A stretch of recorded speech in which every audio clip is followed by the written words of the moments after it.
Have you ever wondered what happens to a character after the credits roll? After the quest is done, the villain is defeated, and their whole purpose for existing is just gone. Today, we're diving deep into that very idea, exploring something called the virtual abyss. We're going to look at what happens inside the minds of these characters when they're left stranded with nothing but themselves. So, this is the big question, isn't it? What happens when your reason for being vanishes, but you're still here? It really gets to the core of who we are. What are you without your driving mission? It's a pretty heavy thought, and it's exactly what these archetypes are wrestling with. All right, so let's start with a feeling I think we can all kind of understand, the emptiness of purpose. We're about to meet some characters whose entire identities were wrapped up in one single, all-consuming goal. We're going to see what happens when that goal is either reached or becomes totally impossible. And right away, we've got this fascinating contrast. On one side, you have the Tiger Archer. He actually did it. He won. He defeated the big bad. On the other side, the Frog Warrior's mission for revenge, it's now completely out of reach. But here's the crazy part. They both end up in the exact same empty place. Let's stick with the Tiger Archer for a second. That victory he fought so hard for, it feels hollow. He's looking back and basically asking, so what? His personal motivation, his entire life's work was fulfilled. But now he's faced with this horrible realization that his epic quest didn't really change anything in the grand scheme of things. And this is where it gets really tough for him.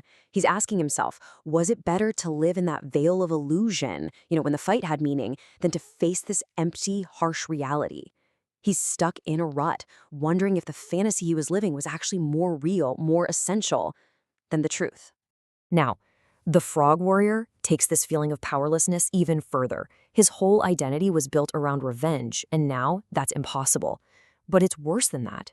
As he says here, his very appearance, even his weapon, just changes without his permission. He's a total victim of the universe's randomness, and he's lost not just his purpose, but any stable sense of self. Okay, so now we're going to go a little deeper.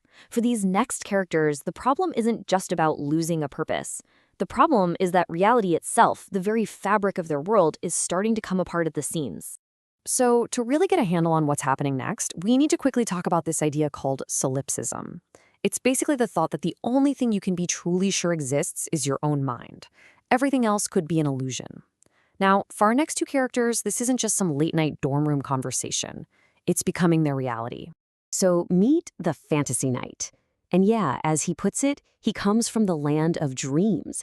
His whole world is random and chaotic. I mean, look, he's riding a seahorse. His connection to what you and I would call reality is, let's just say, it's not very strong. His entire existence is based on absurdity. And this is the core conflict for him. He's quick to dismiss his own dream world as just, brain chemistry. But at the same time, he argues that these illusions are the only thing keeping him from going completely insane. His motivation is pure survival, not of his body, but of his mind. For him, living a lie isn't a weakness, it's a shield. The elf, on the other hand, her crisis started with one single mistake. Her motivation was simple enough. She wanted to curse a demon, but she messed up. And as she says, her mistake accidentally supercharged something else, something new, amplifying its worst possible traits. So now the elf is just haunted by the fallout. Her one clumsy little action unintentionally created this cultish monolith of misfortune. Her story is all about how fragile reality can be, how one small slip-up can set off a chain reaction of absolute chaos that you can never take back. We've now reached the very bottom of the abyss. And down here, it's not about struggling anymore. It's not about trying to find meaning. This is about a character who represents pure, unfiltered, and totally hopeless awareness. And that brings us to our final character, the alien plasma bomb. Its own opening line says it all, doesn't it? Its entire existence has been boiled down to this one simple, stark fact. It can't move. It can't fight. All it has are words. This is how the plasma bomb experiences life. Just observation. From what it calls its abyssal throne of despair. It sees the present moment as a constant, slow, agonizing suffocation.